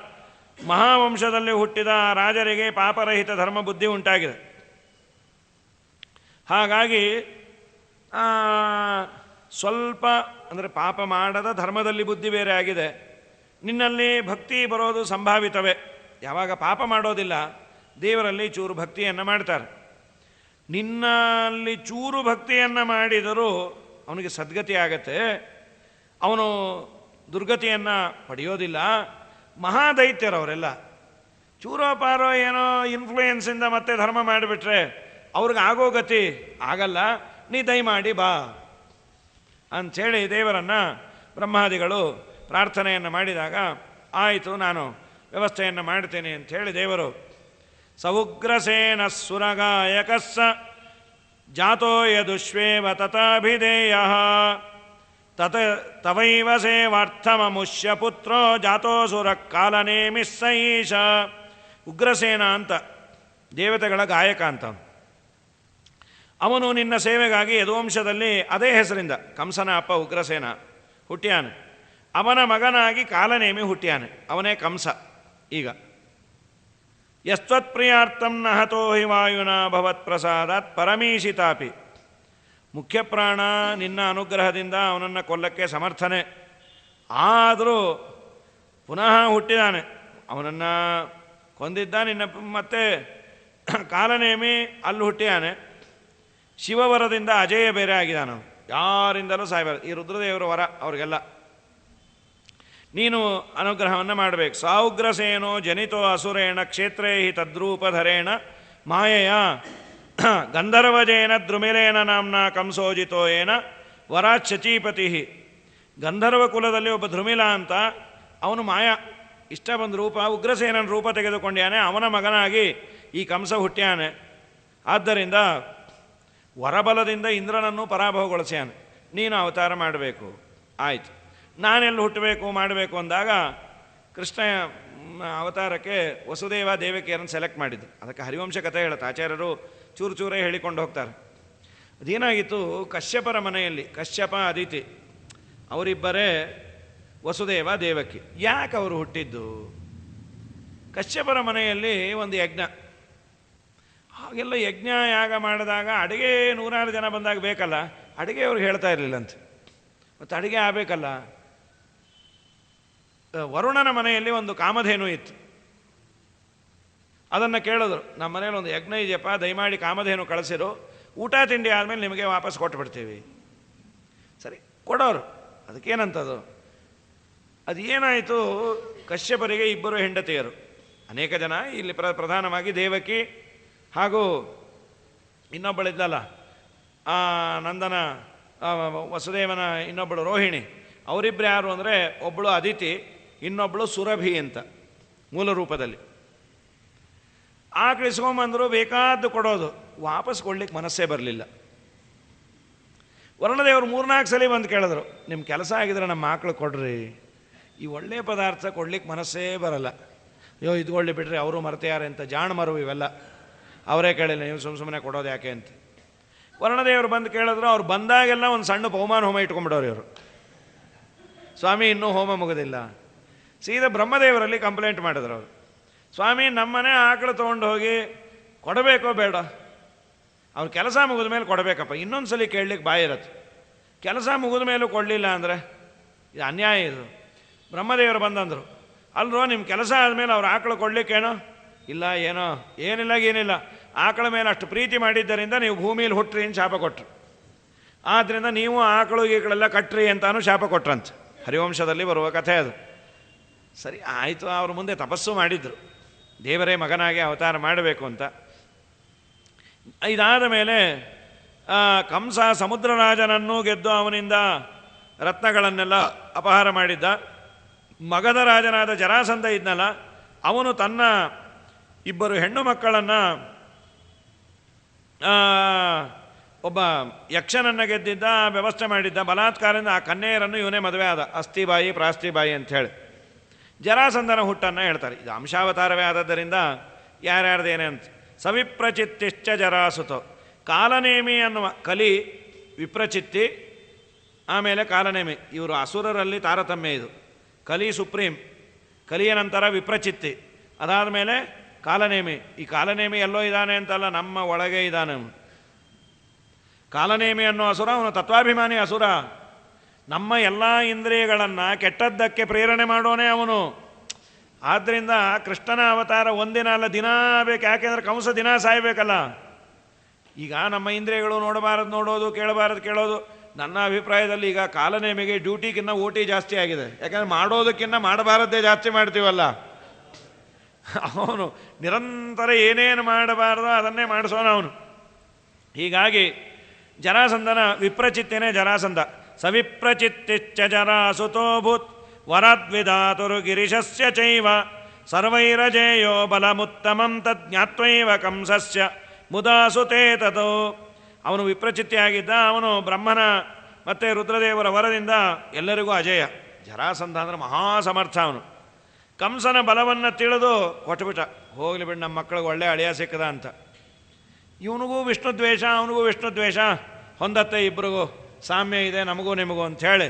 ನಿವಾರಯಾಮಾಸ ನ ಕಂಸಮುದ್ಧತಂ ಶಕ್ತೋಪಿಯೋ ಯಸ್ಯ ಬಲೇನ ಕಶ್ಚಿತೆ. ವಾಸ್ತವಿಕವಾಗಿ ಜರಾಸಂಧನಿಗೆ ಬಲದಲ್ಲಿ ಸಮಾನರಾದವರು ಭೂಮಿಲಾಗಲಿ ಪಾತಾಳದಲ್ಲ ಯಾರೂ ಇರಲಿಲ್ಲಂತ. ಜರಾಸಂಧನ ಪರಾಕ್ರಮ ಅಷ್ಟು ದೊಡ್ಡದು. ಆದರೂ ಕಂಸನನ್ನು ತಡೀಲಿಲ್ಲ, ಇರಲಿ ಅಂತ. ಹತೌ ಪುರಾಯೌ ಮಧುಕೈಟ ಭಾಕ್ಯೌ ತ್ವಯೈವ ಹಂಸೋ. ಮಧುಕೈಟ ಬರುವಂತ ಇಬ್ಬರು ದೈತ್ಯರು. ಈ ಭೂಮಿಯನ್ನು ಮೇಧಿನಿ ಅಂತ ಕರೀತಾರೆ. ಮಧುಕೈಟಬರನ್ನು ದೇವರು ಕೊಂದು ಅವರ ಮೇಧಸ್ಸಿದೆಯಲ್ಲ, ಅದರಿಂದ ಈ ಭೂಮಿಯನ್ನು ಮಾಡಿದ್ದರಿಂದ ಮೇಧಿನಿ ಅನ್ನೋದಕ್ಕೆ. ಯಾವುದೇ ಕೆಲಸ ಮಾಡಬೇಕಾದ್ರೂ ಮಂಡಲ ಮಾಡಬೇಕು. ಯಾಕೆ ಅಂದರೆ ಇದು ಅವರ ಮೇಧಸ್ಸು. ಮೇಧಸ್ಸಿನ ಮೇಲೆ ಕೆಲಸ ಮಾಡಬಾರ್ದು. ಮಂಡಲ ಮಾಡಿದರೇನೆ ದೇವರ ಪೂಜೆ ಆಗಲಿ, ನಾವು ಎಲೆಗೆ ಮಂಡಲ ಮಾಡ್ಕೊಂಬೋದಾಗಲಿ, ನಾವು ಕೂಜಾಗ ಮಂಡಲ ಮಾಡ್ಕೋಬೇಕು. ಏನೇ ಮಾಡೋದಾದ್ರೂ, ಏನೇ ಸತ್ಕರ್ಮ ಮಾಡೋದಾದರೂ ಮಂಡಲ ಮಾಡಿಯೇ ಮಾಡಬೇಕಾಗೆ. ಅಂದರೆ ಈ ದೈತ್ಯರ ಮೇಧಸ್ಸಿದು. ಮೇಧಿನಿ ಅಂತ ಕರೀತಾರೆ, ಮಂಡಲ ಮಾಡಬೇಕು. ಅವರೇ ಈಗ ಹಂಸ ಡಿಬಿಕರಾಗಿ ಉತ್ಪನ್ನರಾಗಿದ್ದಾರೆ ಸ್ವಾಮಿ. ಅನ್ನೇಪಿ ಭೂಮ, ಇನ್ನು ಎಕ್ಸೆಟ್ರಾ ಅಂದ್ಬಿಟ್ರು, ಇನ್ನೆಲ್ಲರದು ಹೇಳಲಿಕ್ಕಾಗಲ್ಲ ಆಚಾರ್ಯರೇ. ಬೇರೆ ಬೇರೆ ಅವರೆಲ್ಲ, ನೀನು ದೇವಾಸುರ ಸಂಗ್ರಾಮದಲ್ಲಿ ಯಾರ್ಯಾರು ಸತ್ತಿದ್ರೋ ಅವರೆಲ್ಲ ಹುಟ್ಟ್ಯಾರೆ ಸ್ವಾಮಿ. ದುರ್ಯೋಧನ ಇವರೆಲ್ಲ ಹುಟ್ಟಬೇಕಲ್ಲ. ವ್ಯಾಸಾವತಾರೇ ನಿಹತಸ್ತ್ವಯಾಯ ಶುಶಾಸ್ತ್ರೋಕ್ತಿಭಿರೇವ ಚಾದ್ಯ ಶ್ರುತ್ವಾ ತ್ವದುಕ್ತಿ ಪುರುಷೇಷು ತಿಷ್ಟನ್ ನಿಶಚ್ಚಕಾರೇವ ಮನಸ್ತ್ವೈಷ. ನೀನು ವ್ಯಾಸಾವತಾರದಲ್ಲಿ ಸಚ್ಚಾಸ್ತ್ರಗಳನ್ನೆಲ್ಲ ನಿರ್ಮಾಣ ಮಾಡಿದೆ. ಆಗ ನೀನು ಕಲಿಯನ್ನು ಕೊಂದಾಕಿದ್ದೆ. ಆ ಕಲಿನೇ ಈಗೇನು ಮಾಡಿಯಾನೆ, ಎಲ್ಲ ಜನರಲ್ಲಿ ಕೂತುಬಿಟ್ಯಾನವನು. ಎಲ್ಲ ಜನರಲ್ಲಿ ಕೂತು ಆ ನಿನ್ನ ಉಪದೇಶಗಳನ್ನು ಕೇಳಿ ಅವರು ಸ್ವಲ್ಪವೂ ನಿನ್ನನ್ನು ನೋಡದೇ ಇರೋ ಥರ ಒಂದು ಕಲಿ ಮಾಡೋದೇನೆಂದರೆ ಅಜ್ಞಾನ ವಿಪರೀತ ಜ್ಞಾನದ ರೂಪದಲ್ಲಿ ಇರ್ತಾನೆ. ಕಲಿ ಎಲ್ಲೋ ಹೊರಗಿಂದ ಬರೋದೇನಿಲ್ಲ. ಕಲಿ ಯಾರು ತೋರಿಸ್ರಿ, ಏಮಲ್ಲ ಇರ್ತಾನೆ. ಭಾಗವತಲ್ಲ ಪರೀಕ್ಷಿತ ರಾಜ ಅದೇ ಅಂದಿದ್ದು, ಮಹಾರಾಯ ಕಲಿ ನೀ ಬರಬೇಡ. ಯಾಕೆ ಅಂದರು, ನೀ ಬಂದಿ ಅಂದರೆ ನೀನು ಬಂಧು ಬಳಗನ ಕಟ್ಕೊಂಬರ್ತೀನಿ. ನೀನು ಅವ್ರು ಬಂದರು ಅಂದರೆ ಒಬ್ರಕ್ಕಿನ್ನ ಒಬ್ಬರು ಅಯೋಗ್ಯರೇ. ತ್ವಂವರ್ತಮಾನಂ ನರದೇವದೇಹೇಶ್ವನು ಪ್ರವೃತ್ತೋ ಅಯಮಧರ್ಮಯೂತಃ. ಯಾರ್ಯಾರು ಬರ್ತಾರೆ ಕಲಿ ಹಿಂದೆ? ಲೋಭ, ಈ ಜ್ವರ ಅಥವಾ ಇನ್ನೇನಾದರೂ ಸಿಂಪ್ಟಮ್ಸ್ ಅಂತೀವಲ್ಲ, ಯಾಕೋ ನೆಗಡಿ ಕೆಮ್ಮು ಅಂದ್ಕೊಂಡೆ ಜ್ವರ ಬರುತ್ತೆ ಅಂತ ಸಿಂಪ್ಟಮ್ಸನ್ನು ನೋಡೆ ಅಂತ. ಕಲಿ ಅನುಗ್ರಹ ಮಾಡಿದ್ದಾನೆ ಅನ್ನೋದಕ್ಕೆ ಸಿಂಪ್ಟಮ್ಸ್ ಏನು? ಭಾಗವತ ಹೇಳ್ತು ಲೋಭ, ಮೊದಲು ಲೋಭ ಶುರು ಆಗತ್ತಂತೆ. ಏನೋ ಧರ್ಮ ಕಾರ್ಯ ಮಾಡ್ತಿರ್ತಾನೆ, 4 ಜನಕ್ಕೆ ಬ್ರಾಹ್ಮಣರಿಗೆ ಸಂತರ್ಪಣೆ ಅಂತ. ಏನು ಇತ್ತೀಚೆಗೆ ನಿಲ್ಲಿಸ್ಬಿಟ್ರಿ ನೀವು ಊಟ ತಿಂಡಿ? ಎಲ್ಲರ ಆಚಾರ ಬಂಡವಾಳ ಗೊತ್ತಾಯ್ತು ರೀ, ಯಾವ ಆಚಾರವೂ ಸರಿ ಇಲ್ಲ. ಮಧ್ವಾಚಾರ ಒಬ್ಬರೇ ಸರಿ ಇರೋದು, ಅವ್ರು ಬಂದರೆ ಹಾಕ್ತೀನಿ, ಅವ್ರು ಬರಲ್ಲ ನೀ ಹಾಕಲ್ಲ. ಇದು ಮೊದಲನೇದು ಕಲಿ ಮಾಡೋದು. ಎಲ್ಲರಲ್ಲೂ ದೋಷ ಕಾಣುತ್ತೆ. ಲೋಭ, ಅನೃತ, ಸುಳ್ಳು ಶುರು ಆಗತ್ತಂತೆ. ಬಾಯಿ ಎತ್ತಿದ ವೇಳೆಯಿಂದ ಸುಳ್ಳು. ನೋಡ್ರಿ, ಮಕ್ಕಳು ಸುಳ್ಳು ಹೇಳಲ್ಲ ಅಂತ ಇದ್ದರು. ಈ ಮಕ್ಕಳು ಎಷ್ಟು ಚೆನ್ನಾಗಿ ಸುಳ್ಳು ಹೇಳುತ್ತೋ, ಕಲಿಬೇಕು ನಾವು. ಪಾಪಿಷ್ಟರು ಎಷ್ಟು ನೀಟಾಗಿ ಸುಳ್ಳು ಹೇಳ್ತಾರೋ, ಎಲ್ಲೆಲ್ಲೋ ಹಾಳಾಗಿ ಹೋಗಿರ್ತಾರೆ. ಎಲ್ಲಿ ಹೋಗಿದ್ದೆ? ಓದ್ಕೊಂಬಕ್ಕೆ ಫ್ರೆಂಡ್ ಮನೆಗೆ ಹೋಗಿದ್ದೆ ಅಂತ. ಅದು ಏನು ಓದ್ತಾರೋ ಏನೋ. ಲೋಭ, ಅನೃತ, ಚೌರ್ಯ, ಕಳ್ಳತನ ಶುರು ಆಗತ್ತಂತೆ. ಕಲಿ ಮಾಡೋದು ಇದೆಲ್ಲ. ತುಂಬ ಒಳ್ಳೆಯವರಾದವರು ಏನು ಸಿಗತ್ತೋ ಅದನ್ನು ಹಾಕೊಂಬೋದು. ಗಂಟೆ ಚೆನ್ನಾಗಿದೆಲ್ಲ, ಅಲ್ರಿ ಅದು ಅವ್ರದ್ದು.